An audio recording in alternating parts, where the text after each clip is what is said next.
नमस्कार, MPCG prime में आप सभी का बहुत स्वागत है। आपके साथ मैं हूं दीपिका। क्या ग्वालियर चंबल में सिंधिया बनाम तोमर में सियासी वर्चस्व की जंग चल रही है?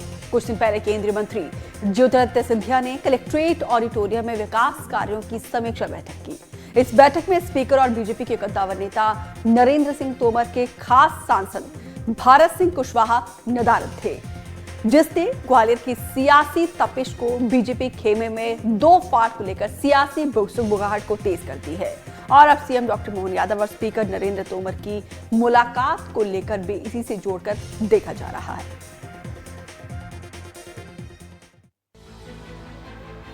मध्य प्रदेश के ग्वालियर चंबल में बीजेपी के दो दिग्गज नेताओं में वर्चस्व की जंग को लेकर सियासी सुगबुगाहट तेज हो गई है। इस सुगबुगाहट को और भी हवा तब मिली जब भोपाल में अचानक CM doctor Mohan Yadav speaker Narendra Singh Tomar के बंगले पर एकांत में मिलने पहुंच गए। दरअसल कुछ दिन पहले केंद्रीय मंत्री ज्योतिरादित्य सिंधिया ने कलेक्ट्रेट ऑडिटोरियम में सोमवार को विकास कार्यों की समीक्षा बैठक की थी। इस बैठक में ऊर्जा मंत्री प्रद्युमन सिंह तोमर, मंत्री नारायण सिंह कुशवाहा, कांग्रेस राज्यसभा सांसद अशोक सिंह, महापौर शोभा सिकरवार और कांग्रेस एमएलए सुरेश राजेश शामिल हुए। लेकिन सबसे बड़ा सवाल खड़ा करने वाली गैर हाजिरी थी बीजेपी सांसद भारत सिंह कुशवाहा की। कुशवाहा ग्वालियर के कद्दावर नेता स्पीकर नरेंद्र सिंह तोमर के बेहद करीबियों में से एक हैं। अब उनकी गैर हाजिरी ग्वालियर बीजेपी में चर्चा का विषय बन गई है। इस बीच अचानक सीएम डॉक्टर मोहन यादव का स्पीकर के घर जाकर एकांत में मुलाकात ने इस हवा को और भी तेज कर दिया है। सूत्रों के मुताबिक सीएम मोहन यादव और केंद्रीय नेतृत्व ने उन्हें ग्वालियर चंबल इलाके में सक्रियता बढ़ाने के निर्देश दिए हैं। वजह साफ है, पिछली बार जब सिंधिया ऐसी बैठक में पहुंचे थे तो स्थानीय बीजेपी सांसद ने इसका विरोध करते हुए कहा था कि वे ग्वालियर के सांसद नहीं हैं, गुना शिवपुरी के सांसद हैं। इसके बाद से सिंधिया ने ग्वालियर से दूरी बना ली थी। हालांकि ग्वालियर बीजेपी के पूर्व जिला अध्यक्ष और खुद सांसद भारत सिंह कुशवाहा ने पार्टी में किसी भी गुटबाजी को सिरे से खारिज कर दिया था। सिंधिया जी की और नरेंद्र तोमर जी की ऐसा कुछ भी नहीं है, ये मीडिया की अपनी ऐनक है, अपना चश्मा है। प्रभारी मंत्री जी ने बैठक बुलाई थी और उसमें सिंधिया जी को भी आमंत्रित किया था, माननीय भारत सिंह जी को भी आमंत्रित किया था। भारत सिंह जी अपना स्टेटमेंट दे चुके हैं। मैं उस समय भोपाल में था, बाहर था, इसमें बैठक में नहीं आ पाया। और मुख्य रूप से वो सड़कों को लेकर ही बैठक थी। दिशा में तो सारी योजनाओं की समीक्षा होती है, सारी परियोजनाओं की समीक्षा होती है जो काम चलते हैं। दिशा की बैठक का मैं अध्यक्ष हूँ और दिशा की बैठक 4 दिन पहले की थी, 11 तारीख को, और मुझे आवश्यक काम से दिल्ली जाना था। मुझे प्रभारी मंत्री जी के द्वारा भी ये सूचना दी गई, उन्होंने फोन पे बात की, तो मैंने कहा मैं दिल्ली में हूँ, नहीं जरूर उपस्थित हूँ। तो ये गुटबाजी जैसी बातें कह रही कांग्रेस, कह रही आप लोग गुटों में बटे हैं, सिंधिया जी का अलग गुट है। ये आपके चैनलों में गुट है, हमें गुट नहीं है। अब ग्वालियर बीजेपी में गुटबाजी को लेकर कांग्रेस ने बीजेपी पर तंज कसा है। कांग्रेस प्रवक्ता आरपी सिंह ने कहा कि बीजेपी अब गुटबाजी के दलदल में फंस गई है। सिंधिया वहां अस्तित्व के लिए संघर्ष कर रहे हैं, लेकिन इस संघर्ष में अंचल के विकास का पहिया उल्टा घूम रहा है। खुद सिंधिया और मोहन सरकार के ऊर्जा मंत्री कह चुके हैं कि ग्वालियर की हालत बदहाल है। देखिए, ग्वालियर चंबल में आप देखेंगे तो जिस प्रकार से वर्चस्व का संघर्ष है नरेंद्र सिंह तोमर और सिंधिया गुट के बीच में, उसकी बलि सिर्फ और सिर्फ ग्वालियर की जनता, उन ग्वालियर के विकास चढ़ रहा है। बहुत दुर्भाग्यपूर्ण बात है, आज इस प्रकार का संघर्ष हो गया। लग रहा है कि जमींदारी प्रथा दोबारा प्रारंभ हो गई यहाँ पे, और नरेंद्र सिंह अपना हक चाहते हैं ग्वालियर चंबल में, और सिंधिया जी तो अपने आप को स्वयं को महाराज मानते ही है।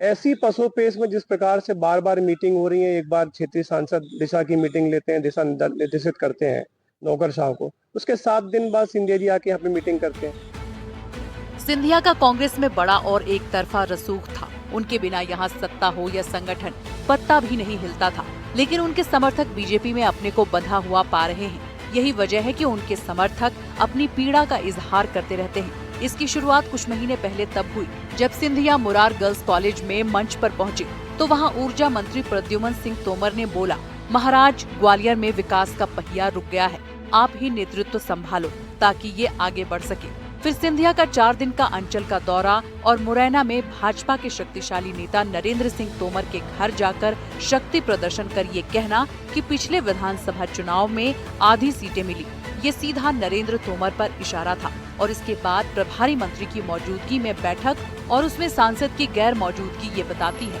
कि भाजपा में सब कुछ ठीक नहीं चल रहा और अब स्पीकर के घर जाकर सीएम का मिलना भी इसी से जोड़कर देखा जा रहा है। प्रद्युम्न सिंह तोमर के बयान के बाद ये सवाल उठ रहे हैं कि क्या ग्वालियर चंबल अंचल में बीजेपी नेताओं के बीच वर्चस्व की लड़ाई चल रही है।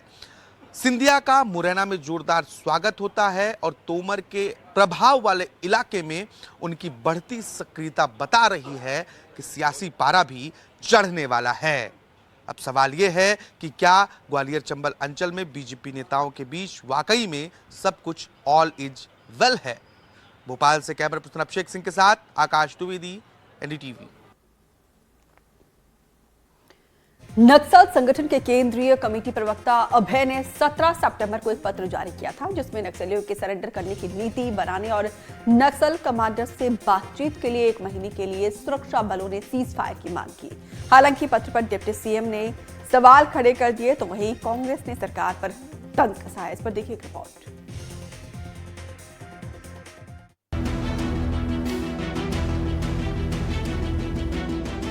केंद्र और राज्य सरकार के चलाए जा रहे एंटी नक्सल अभियान ने नक्सलियों की कमर तोड़कर रख दी है। दरअसल केंद्र सरकार का मार्च 2026 तक भारत को नक्सल मुक्त बनाने का संकल्प है।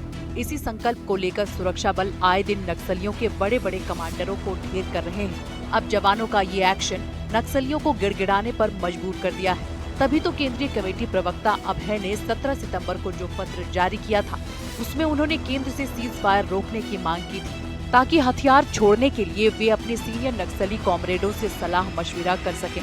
लेकिन नक्सलियों के इस पत्र पर केंद्र सरकार का कोई जवाब नहीं आया। उल्टे छत्तीसगढ़ के डिप्टी सीएम विजय शर्मा ने पत्र की प्रासंगिकता पर ही सवाल उठा दिया। विजय शर्मा का कहना है कि जो पहला पत्र आया था वो छत्तीसगढ़ में सक्रिय पोलित ब्यूरो मेंबर का है। दूसरा पत्र तेलंगाना के जूनियर कैडर का है, वो अलग मामला है, हमसे संबंधित नहीं है। लेकिन सवाल ये है कि नक्सली पहले आम लोगों की हत्या बंद करें और जहां जहां आईईडी लगाए गए हैं उसे तत्काल हटाएं। इसके बाद ही कोई बातचीत संभव होगी।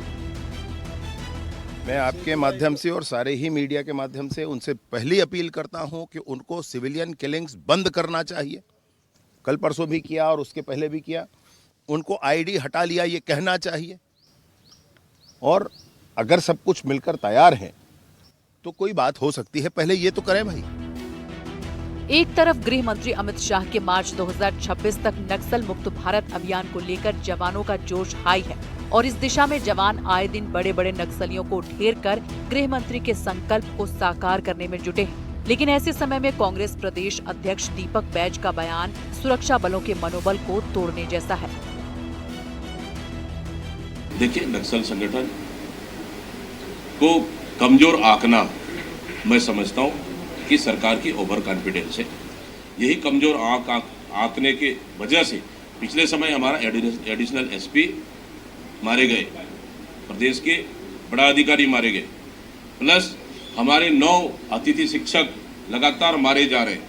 आज भी बस्तर में कई निर्दोष ग्रामीण मारे जा रहे हैं, कई निर्दोष आदिवासी मारे जा रहे हैं। इसलिए सरकार को मुझे लगता है कि ओवर कॉन्फिडेंस में नहीं रहना चाहिए। सुना आपने, दीपक बैज का कहना है कि नक्सलियों को कमजोर आंकना सरकार का ओवर कॉन्फिडेंस दिखाता है और इसी ओवर कॉन्फिडेंस के चक्कर में पिछले दिनों एक डीएसपी की नक्सलियों ने हत्या कर दी। इसके अलावा 9 अतिथि शिक्षकों को भी मार दिया गया। ऐसे बयानों से हमारे शूरवीरों का मनोबल टूटता है। कुछ मुद्दे ऐसे होते हैं जहां राजनीति की जरूरत नहीं होती, देश हित सर्वोपरि होता है। हथियार छोड़कर शांति वार्ता करने को लेकर माओवाद संगठन का पत्र और उस पर अब सरकार का बयान, इसका असर क्या होगा यह भविष्य में ही देखने को मिलेगा। लेकिन दोनों ही ओर से उठाए गए इस कदम को सकारात्मक संकेत के तौर पर जरूर देखा जा रहा है। रायपुर से कैमरा सहयोगी प्रवीण साहू के साथ नीलेश त्रिपाठी, एनडीटीवी। देश भर में रामलीला की तैयारियां जोरों से शुरू हो चुकी है। मंचन के लिए पात्रों का चयन हो रहा है, लेकिन रामलीला में एक्ट्रेस और मॉडल पूनम पांडे की एंट्री से विवाद खड़ा हो गया है। पुरानी दिल्ली की मशहूर लवकुश रामलीला में पूनम पांडे को रावण की पत्नी मंदोदरी का किरदार देने का फैसला लिया गया, लेकिन इसका विरोध भी अब शुरू हो गया है। दिल्ली की मशहूर लवकुश रामलीला इस बार विवादों में घिर गई। वजह थी रावण की पत्नी मंदोदरी का किरदार। जब ये बात सामने आई कि ये किरदार अभिनेत्री पूनम पांडे निभाने वाली है, तो साधु संतों से जुड़े लोगों ने इस पर आपत्ति जताई। रामलीला कमेटियों से हमारा यह आग्रह जरूर है कि कुछ तो मर्यादा का पालन करिए। जिन कलाकारों को आप ले रहे हैं उनका इतिहास, भूगोल, उनका आचरण क्या है, क्योंकि लोग देखते हैं, लोग सोचते हैं। ऐसा नहीं है कि इस सोशल मीडिया के युग में जो है लोग ये नहीं जान पाते कि उसका इतिहास, भूगोल क्या है।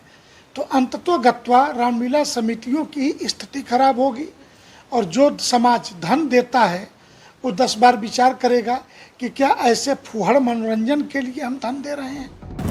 हम ये नहीं कहते कि आप पूनम को पात्र न बनाओ, पर जरूरी है मंदोदरी, शूर्पणखा का पाठ दो। आप यदि आपको पाठ देना है तो जो जैसा उसको वैसे ही पाठ दो ना, तो शूर्पणखा का पाठ दो आप, मंदोदरी का क्यों होना चाहिए, इसका जरूर ध्यान रहना चाहिए। जो जैसा है उसको वैसा ही चरित्र का निभाने के लिए वो पात्र बनाना चाहिए। विश्व हिंदू परिषद ने भी रामलीला में पूनम पांडे के अभिनय करने पर ऐतराज जताया। रामलीला देश की आत्मा, विश्वास, आध्यात्म और परंपराओं से जुड़ा हुआ मुद्दा है, आस्था से जुड़ा हुआ मुद्दा है, और उसका एक एक पात्र जो है वो व्यक्ति को संस्कार देने का काम करता है। एक एक पात्र की चरित्रता, चारित्रिक सुचिता और उसकी जो हाव भाव हैं, वो सिर्फ ये नहीं है कि मंच पर जो दिख रहा है वैसे ही होना चाहिए, वो वास्तविक जीवन में भी वैसा उतरना चाहिए, ऐसा दर्शक चाहते हैं। तो आप अपने मंच के माध्यम से दिखाना चाहते हैं, क्या उसके लिए पात्रता रखता है क्या? वहीं लवकुश रामलीला कमेटी के अध्यक्ष ने कहा कि पूनम पांडे जब अभिनय करेंगी तो इससे उनका खुद का कैरेक्टर भी बदलेगा। वक्त के साथ बदलाव जरूरी है। मंदोदरी का किरदार जो है वो पूनम पांडे निभाए, जो अनीति से रोकती है और सच्चाई पर चलने की बात करती है, दूसरी महिला को रखने के लिए उसका विरोध करती है। अगर ऐसा किरदार पूनम पांडे करती है तो इससे अच्छी बात क्या हो सकती है, क्योंकि उनका अपना खुद का कैरेक्टर भी चेंज होगा और उनके जो करोड़ों फॉलोअर्स हैं उनका कैरेक्टर भी चेंज होगा। वक्त के साथ सब चीजें बदलती है, बदलना चाहिए। इस मामले पर लोगों की राय बटी हुई नजर आई। जहां कुछ लोग पूनम पांडे का विरोध करते दिखे, वहीं कुछ लोगों ने कहा कि यह अभिनय का मामला है। बीजेपी विधायक रविंद्र नेगी ने कहा कि इसमें किसी तरह की कोई आपत्ति नहीं होनी चाहिए। फिर कहा कि अभिनेता अभिनेत्री उनका प्रोफेशनल है, उनका प्रोफेशन है कि हम वो किरदार निभाते हैं किसी भी चीज का। अगर वो किरदार निभा रही है तो वो, मेरे को लगता है इसमें कोई आपत्ति नहीं है, क्योंकि वो लोग आए इसीलिए, अभिनेता इसीलिए बनता है कि कोई भी किरदार कर ले, अभिनेत्री इसलिए बनती है वो कोई भी किरदार करे। दिल्ली के रामलीला ग्राउंड में 22 सितंबर से 3 अक्टूबर तक रामलीला का आयोजन किया जाएगा, जिसमें कई फिल्मी हस्तियां अलग अलग भूमिका में नजर आएंगे। लेकिन इस बार पूनम पांडे की एंट्री होने से इस रामलीला में नया विवाद छिड़ गया है। Bureau report, NDTV India.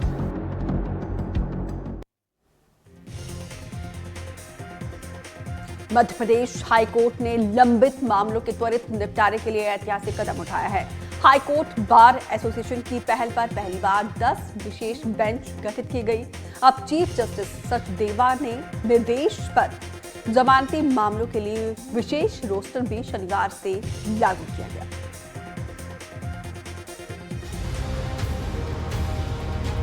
Madhya Pradesh high court के सिर पर 4,82,000 लंबित मामलों का बोझ है। इसी को गंभीरता से लेकर क्रिमिनल केसों के निपटारे के लिए युद्ध स्तर पर प्रयास किए जा रहे हैं।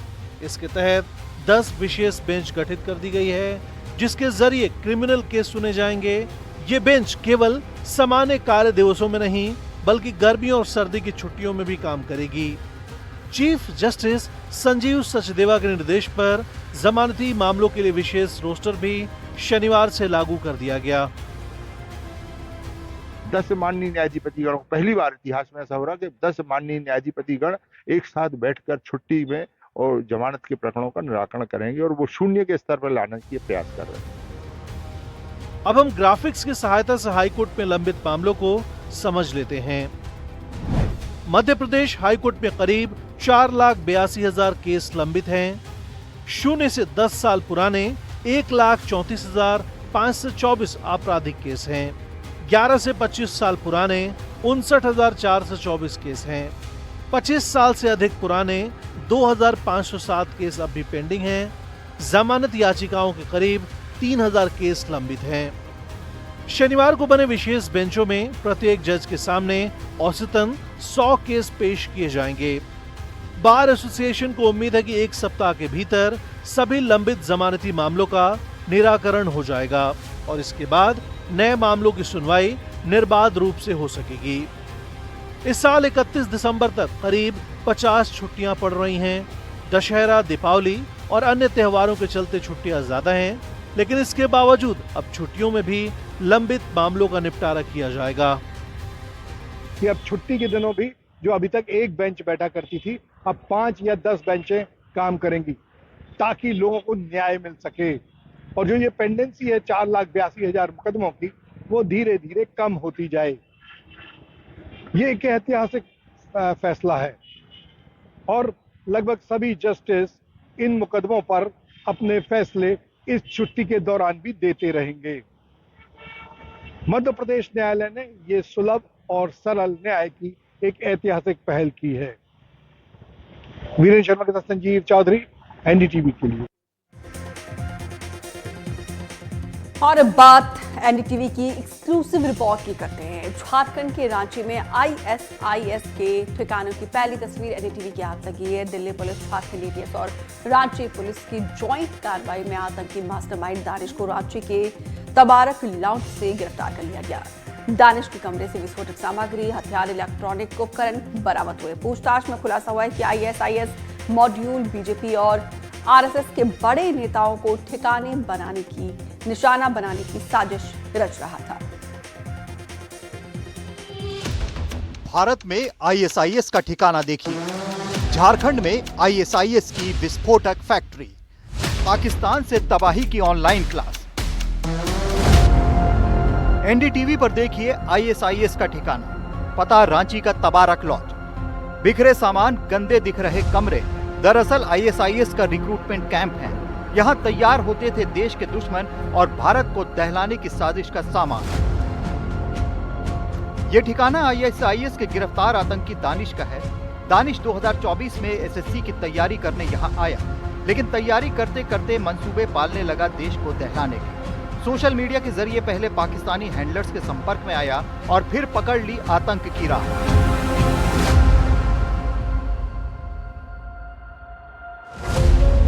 आईएसआईएस के इस ठिकाने पर न सिर्फ आतंकवादियों को तैयार किया जाता था, बल्कि देश को दहलाने की साजिश का सामान भी तैयार होता था।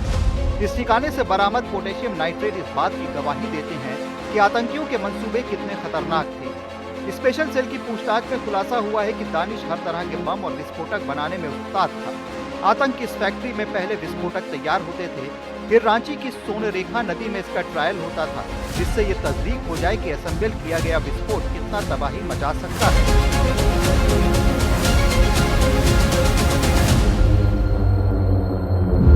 आईएसआईएस के ये आतंकी टारगेट किलिंग और धार्मिक स्थलों पर हमला कर देश का माहौल बिगाड़ने की फिराक में थे। पूछताछ में खुलासा हुआ है कि बीजेपी, आरएसएस के बड़े नेता और कई वीवीआईपी इनकी हिट लिस्ट में शामिल थे। सिग्नल ऐप पर आईएसआईएस ने इस ठिकाने से जुड़े आतंकियों के लिए एक ग्रुप तैयार किया। चकमा देने के लिए ग्रुप का नाम रखा गया इंटर्न्स इंटरव्यू बिजनेस आइडिया। जल्द ही ग्रुप का इस्तेमाल आतंकवाद के लिए फंड जमा करने से लेकर बम बनाने की ट्रेनिंग देने के लिए होने लगा। इसी ऐप के जरिए पाकिस्तानी हैंडलर्स ने दानिश को केमिकल बम बनाने का तरीका सिखाया। बम बनाकर पहले फोटो शेयर किए जाते, फिर उसे नदी में फेंक दिया जाता। ये भारतीय एजेंसियों की बड़ी कामयाबी भी है और बड़ी चिंता भी। पिछले कुछ दिनों में ही आईएसआईएस के 2 बड़े मॉड्यूल का भंडाफोड़ हुआ है और दोनों ही पैन इंडिया मॉड्यूल थे। बताया जा रहा है कि ये भारत में खिलाफत मॉडल और गजवा-ए हिंद के एजेंडे पर काम कर रहे थे। इस कार्रवाई के बाद कुछ बड़ी और चौंकाने वाली बातें सामने आ रही हैं। आईएसआईएस के इन दोनों मॉड्यूल को पाकिस्तान के हैंडलर चला रहे थे। ये सिग्नल नाम के ऐप पर युवाओं को जोड़ते। इस ऐप पर ग्रुप बनाकर कहा जाता कि भारत में मुस्लिमों के साथ जुल्म हो रहा है। युवाओं को हिंसा के लिए उकसाया जाता। ग्रुप में कट्टरपंथियों के वीडियो शेयर किए जाते, भड़काऊ बयानबाजी की जाती। ये कहा जाता कि ऐसे ही चुप रहोगे तो कयामत आएगी। जो लोग बयानों और वीडियो में दिलचस्पी दिखाते, उससे पाकिस्तानी हैंडलर ऐप के जरिए सीधे बात करने लग जाते। जो पहला मॉड्यूल पकड़ा गया, इसका खुलासा दिल्ली पुलिस की स्पेशल सेल ने किया। झारखंड, तेलंगाना, बेंगलुरु में छापेमारी हुई, महाराष्ट्र और मध्य प्रदेश में छापेमारी की गई। इस मॉड्यूल में अजहर दानिश, आफ्ताब कुरैशी, सुफियान अबू बकर खान, मोहम्मद हुसैफ यामन और कामरान कुरैशी पकड़े गए। इनके पास से बड़ी मात्रा में हथियार और केमिकल बम बनाने का सामान मिला। ये आतंकी टारगेट किलिंग और धार्मिक स्थल पर हमला करने की फिराक में थे। वहीं आईएसआईएस के जिस दूसरे मॉड्यूल पर शिकंजा कसा गया, वो आंध्र प्रदेश के विजयनगरम से जुड़ा है। इसे लेकर एनआईए ने देश भर के 8 राज्यों के 16 ठिकानों पर छापेमारी की थी। आंध्र प्रदेश, तेलंगाना, तमिलनाडु, झारखंड, उत्तर प्रदेश, बिहार, महाराष्ट्र और दिल्ली में छापेमारी हुई थी। इस छापेमारी में बड़ी मात्रा में डिजिटल डिवाइस, दस्तावेज बरामद हुए। छापे में मिले डिजिटल सबूतों से खुलासा हुआ कि सिराज और समीर नाम के 2 संदिग्ध आतंकी युवाओं को इंस्टाग्राम, फेसबुक, टेलीग्राम, सिग्नल और दूसरे सोशल मीडिया प्लेटफॉर्म्स के जरिए भड़काते थे। सोशल मीडिया ग्रुप में कट्टरपंथियों की वीडियो पाकिस्तान का हैंडलर शेयर करता था। सिराज और समीर दोनों को एनआईए पहले ही विजयनगरम से गिरफ्तार कर चुकी है। इनके पास से भी केमिकल बम बनाने का सामान बरामद हुआ था। इस मामले में सबसे पहले एक आरोपी आरिफ हुसैन उर्फ अबू तालिब को 27 अगस्त 2025 को गिरफ्तार किया गया था। वो सऊदी अरब भागने की कोशिश कर रहा था। जांच में सामने आया है कि वो अपने सहयोगियों के साथ नेपाल बॉर्डर से हथियार सप्लाई कराने की साजिश रच रहा था। दोनों मॉड्यूल का खुलासा ये दिखाता है कि पाकिस्तान भारत के खिलाफ साजिश में दिन रात लगा रहता है। पाकिस्तानी हैंडलर सोशल मीडिया और कट्टरपंथी प्रचारकों के वीडियो के जरिए भारत में युवाओं को बरगलाने में लगे रहते हैं। ये तय है कि आईएसआईएस का ये मॉड्यूल अगर समय से नहीं पकड़ा जाता तो देश में बड़े आतंकी हमले हो सकते थे। अब पुलिस की पूछताछ में दानिश लगातार बड़े बड़े खुलासे कर रहा है। हालांकि पुलिस अभी तक उस पाकिस्तानी हैंडलर की पहचान नहीं कर पाई है जो इस मॉड्यूल के लोगों के संपर्क में था। नई दिल्ली से कैमरा पर्सन अरुण नेगी के साथ मैं मुकेश सिंह सेंगर, एनडीटीवी इंडिया। तो साल 2025 का दूसरा और आखिरी सूर्य ग्रहण रविवार को लगने जा रहा है। मार्च में लगे पहले ग्रहण और हाल ही में लगे चंद्र ग्रहण के बाद से अब स्काई वॉचर्स इस खगोलीय घटना का बेसब्री से इंतजार कर रहे हैं। 21 सितंबर 2025 को लगने वाली ये आंशिक सूर्य ग्रहण होगा, जिसमें चंद्रमा सूर्य का केवल एक हिस्सा ढक देगा और कुछ जगहों पर आसमान में अर्ध चंद्राकार सूर्य दिखाई देगा।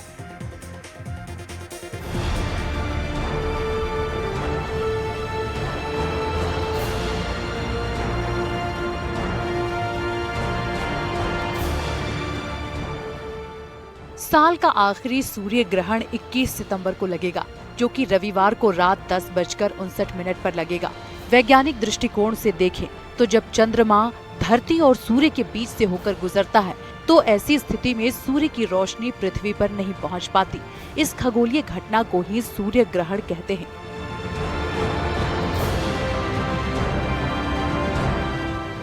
सूर्य ग्रहण से 12 घंटे पहले सूतक काल की शुरुआत होती है। इस अवधि के दौरान पूजा पाठ, शुभ मांगलिक काम करने की मनाही होती है। ऐसा माना जाता है कि सूतक काल के दौरान प्रभु के नाम का जाप करें। इसके अलावा भोजन का सेवन करें। सूर्य ग्रहण के समापन के साथ ही सूतक समय खत्म होता है। हालांकि इस बार भारत में सूतक काल मान्य नहीं होगा। इसके कृष्ण पक्ष की अमावस्या को सर्वपित्र अमावस्या के नाम से जाना जाता है। इस बार अमावस्या सर्वार्थ सिद्धि योग रवियोग के संयोग से आ रही है। ऐसी मान्यता है कि जिनके यहाँ पितृदोष है वे पितरों की मुक्ति के लिए, पितृदोष की शांति के लिए विशेष रूप से पूजन अर्चना कर सकते हैं। यहाँ पर उज्जैन में राम घाट, सिद्धवट घाट, गया कोठा 3 मुख्य स्थान है जहाँ पे पितरों की शांति के लिए पूजन पाठ की जाती है। भारत में सूर्य ग्रहण का काफी धार्मिक महत्व माना जाता है। रविवार को पितृ विसर्जनी अमावस्या के दिन साल का आखिरी सूर्य ग्रहण लग रहा है। देश में न दिखने से सूतक काल नहीं होगा और धार्मिक कार्य अपने समयानुसार होंगे। ग्रहण अश्विन कृष्ण पक्ष की अमावस्या को कन्या राशि और उत्तरा फाल्गुनी नक्षत्र में लगेगा। भारतीय समयानुसार इस साल का आखिरी सूर्य ग्रहण रात 10:59 से शुरू होगा और 22 सितंबर 3:23 पर समाप्त होगा। रात के 1:11 पर सूर्य ग्रहण अपने चरम पर होगा। बता दें कि ग्रहण की शुरुआत 21 सितंबर को रात 10:59 पर होगा और 22 सितंबर की रात 1:11 पर पीक पर होगा। इसके साथ ही ग्रहण 3:32 पर समाप्त हो जाएगा। ग्रहण रात के समय लगेगा, इसलिए भारत में दिखाई नहीं देगा। सूर्य ग्रहण ऑस्ट्रेलिया के दक्षिणी हिस्सों, प्रशांत महासागर, अटलांटिक महासागर और अंटार्कटिका में नजर आएगा। वहीं सूर्य ग्रहण के धार्मिक महत्व की बात करें तो सूर्य ग्रहण को लेकर सनातन धर्म में विशेष मान्यता है। ऐसे में सूर्य ग्रहण के दौरान कई उपाय बताए गए हैं जो सूर्य ग्रहण के समय करने चाहिए। सूर्य ग्रहण के बुरे प्रभाव से बचने के लिए पवित्र नदी में स्नान करें। इसके बाद सूर्य देव की पूजा अर्चना करें। स्नान के बाद दान का भी महत्व है। वही बात करें अगर सूतक की, तो सूतक के दौरान क्या नहीं करना चाहिए। बता दें कि सूर्य ग्रहण से 12 घंटे पहले सूतक काल की शुरुआत होती है। इस अवधि के दौरान पूजा पाठ, शुभ मांगलिक काम करने की मनाही है। ऐसा माना जाता है कि सूतक काल के दौरान प्रभु के नाम का जप करें। इसके अलावा भोजन का सेवन न करें। सूर्य ग्रहण के समापन के साथ ही सूतक समय खत्म होता है। हालांकि इस बार भारत में सूतक काल मान्य नहीं होगा। वही बात करें कि सूर्य ग्रहण क्यों लगता है, तो आपको बता दें कि पौराणिक कथाओं के अनुसार सूर्य ग्रहण तब लगता है जब पाप ग्रह राहु और केतु उसका ग्रास करने के लिए आते हैं। ऐसे समय को अशुभ माना जाता है। इस वजह से इसमें कोई शुभ काम नहीं करते हैं और भगवत भजन करते हैं। हालांकि मंदिरों के कपाट तक बंद कर देते हैं।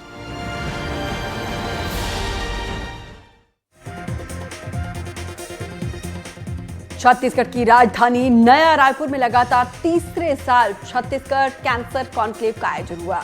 इसे वेदांता मेडिकल रिसर्च फाउंडेशन की इकाई बालको मेडिकल सेंटर ने आयोजित किया। इस कार्यक्रम में देश विदेश के 300 से ज्यादा कैंसर विशेषज्ञ और 1200 से ज्यादा प्रतिभागी शामिल हुए। कॉन्क्लेव का मकसद कैंसर के इलाज को आसान और बेहतर बनाना है और मरीजों के उपचार के नतीजों में सुधार करना और साथ ही रिसर्च को आगे बढ़ाना है। कार्यक्रम के दौरान कई वर्कशॉप रखी गई। इसमें गर्दन के कैंसर की लाइव सर्जरी डेमोन्स्ट्रेशन भी किया गया। बालको मेडिकल सेंटर प्रबंधन ने कहा है कि ये आयोजन न केवल छत्तीसगढ़ बल्कि आसपास के राज्यों के मरीजों और डॉक्टर्स के लिए भी फायदेमंद साबित होगा। देखिए, अभी बालको मेडिकल सेंटर का जो कॉन्क्लेव हम लोग हर साल रखते हैं, इसका सबसे बड़ा फायदा हम ही लोग को नहीं मिलता है, ये पूरे देश को मिलता है। क्योंकि हम एक सेम प्लेटफॉर्म पे 500 लोग एक साथ बैठ के इस बारे में बात करते हैं कि किस तरह से हमको कैंसर का इलाज और टेक्नोलॉजी से कैसे इसको आगे बढ़ाएं और किस तरह से नया इसका ट्रीटमेंट लें ताकि मरीज़ को कम से कम तकलीफ हो और उसकी लाइफ लॉन्जिविटी बढ़ाना चाहते हैं हम लोग। अवेयरनेस प्रोग्राम, बहुत सारे कैंप्स हम लोग होल्ड करते हैं। जगह जगह विलेजेस में हमारी वैन जाती है और वहाँ पे अर्ली डिटेक्शन का काम चल रहा है, अर्ली वैक्सीनेशन का काम चल रहा है लड़कियों के लिए। और इस तरह से बहुत सारे प्रोग्राम्स हमारे यहाँ हो रहे हैं। डीएनबी का प्रोग्राम होता है, एक एजुकेशन प्रोग्राम होता है जो पहली बार स्टेट ऑफ छत्तीसगढ़ में हो रहा है, ताकि ये जो एमडी ये जो निकलते हैं बाहर, उनको ये प्रोग्राम से पहले ही हम लोग उनको वाकिफ करा देते हैं कि किस तरह से आपको आगे बढ़ना है। अब वो पुराना जो टेक्नोलॉजी रहता है वो एक साल में वो आउटडेटेड हो जाता है। मेडिसिन फील्ड में आपको हमेशा अपडेटेड रहना चाहिए। तो किस तरह से ये एक बहुत बड़ी, मैं तो बोलूँगी कि बहुत बड़ी अपॉर्चुनिटी है छत्तीसगढ़ के लिए कि इस तरह का आयोजन होता है। और फिलहाल एमपीसीजी प्राइम में मेरे साथ इतना ही। दीजिए इजाजत, नमस्कार।